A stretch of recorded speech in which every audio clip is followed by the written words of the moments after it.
Can we talk right now, Dad? Sure. What is it, Taylor? It's about next week's visit.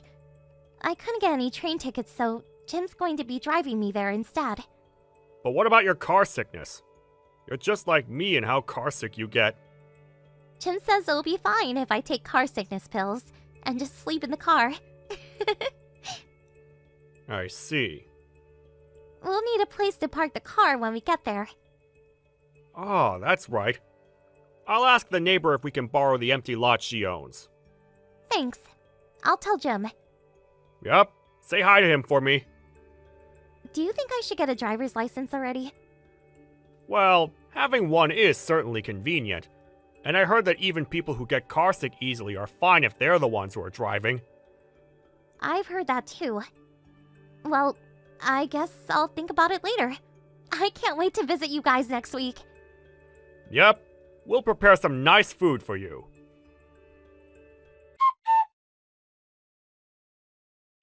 Taylor, it's Dad. Today's the day you'll be visiting, right? It's already 1 hour past the time you said you would arrive. Did something happen?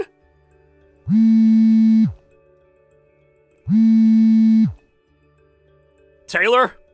Are you asleep in the car or something? Text back when you see this, alright? I'll try and call Jim.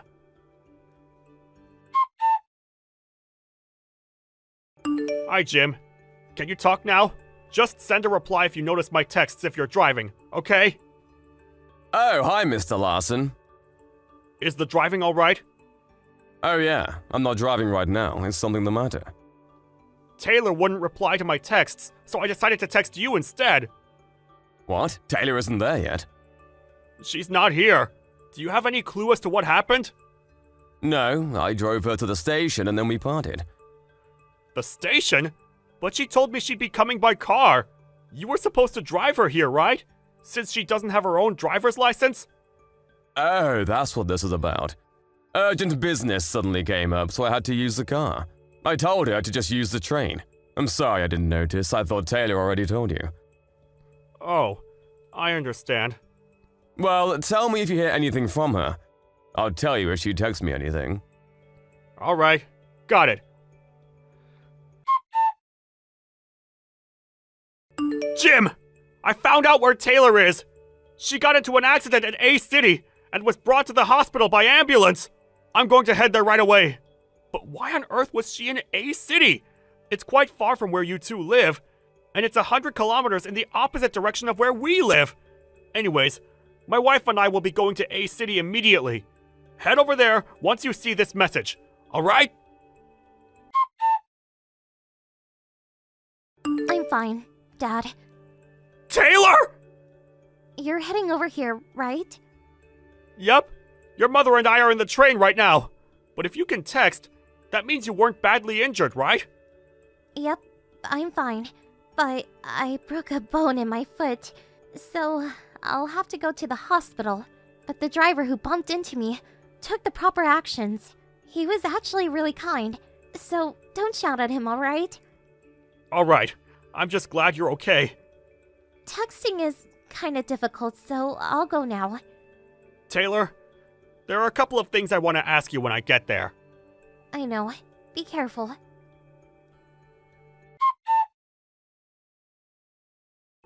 Jim, you haven't been replying to my texts. What's the matter? Oh, hello, Mr. Larson. I'm sorry, I dropped my phone into some water, so I took out the battery and let it dry. Did you hear anything from Taylor? You've got some nerve talking like that after what you did. Mr. Larson, why are you mad suddenly? You're cheating on my daughter with someone else right now, right? What? You pretended to have urgent business you suddenly needed to attend to, but you were actually planning on going on vacation with this other woman, right? Huh? What makes you think that? You knew that Taylor gets easily carsick, so you had her sleep as soon as she entered the car. You took advantage of this and drove all the way to A City, where you stranded her and picked up the woman you were cheating with. I see. So you know that much already, huh? I guess I screwed up. You admit to doing it? Well, I'm kind of forced to. Your daughter was kind of a bother, so I drove 100 kilometers to a city and threw her by the sidewalk. You found out faster than I expected you would, but I already took her money, and there's no way she's going to be walking home. I won't forgive this! Calm down, old man! Judging by your tone, I guess you haven't seen the text I sent you yesterday yet. Yesterday? I've already met up with Taylor. What? How? How'd you know where she was? I took all of her means of... Communication, right? What? No. It seems that we were really lucky. The phone you smashed was an old smartphone, with nothing on it. What? She got a new phone just the previous day, apparently. All the data was transferred to her new phone. So that's the phone I destroyed? Yup. Take a look at the texts I sent you yesterday. Then we'll talk.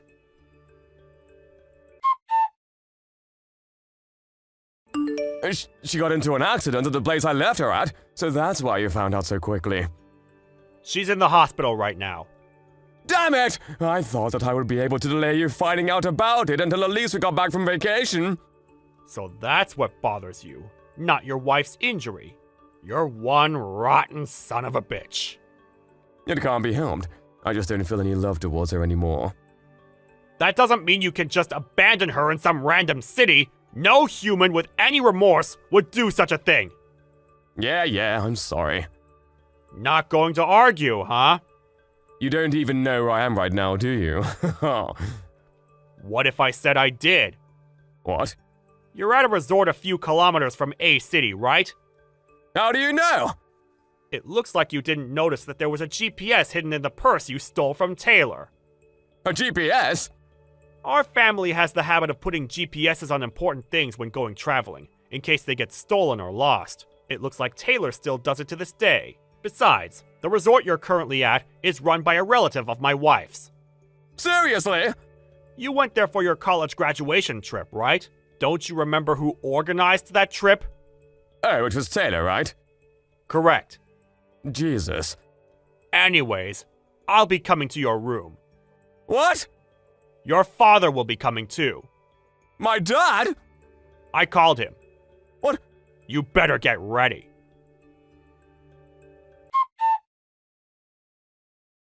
Damn it!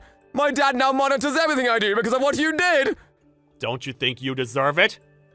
Shut up! You guys want an alimony, right? Fine, I'll give it to you. My girlfriend's dad is the CEO of a huge company, so I don't care. A few $1,000s is nothing to him. You met this other woman, Alice, at college, right? Yeah, she's a daughter of a CEO. Apparently, that's all a lie. What? A lie? Taylor knew this Alice, but apparently, she was infamous among the other girls for telling all sorts of lies so guys would like her. What? But she always has a ton of money with her. It makes sense considering the job she has now. What job? It's the kind of job you wouldn't want to go around telling other people about. You know what I mean? She was forced to start it since she had a ton of debt. What debt? Which means you'll have to pay for the alimony we'll be asking of you by yourself. Wait a minute, I don't have that much money. Does that mean you spent all your money on this expensive vacation of yours? Please forgive me. I'm not the one you should be apologizing to. But Taylor doesn't seem to want to forgive you either, so it doesn't really matter. Our lawyer will be contacting you. Mr. Larson? Goodbye, you piece of shit.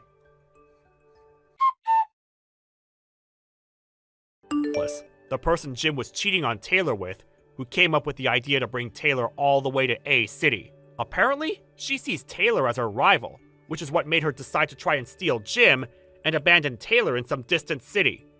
Obviously, we asked for quite a large alimony from the two. It seems Alice was shocked when she found out that this little prank of hers she pulled without any thinking caused quite a mess. She accepted the alimony and the ban on approaching Taylor without arguing, and is now extremely busy with the extra work she's taken on. Jim, on the other hand, was thrown into work at a company an acquaintance of his father runs, and on top of that, has multiple part-time jobs.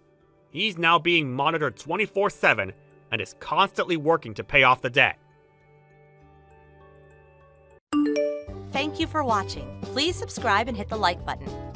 See you next time.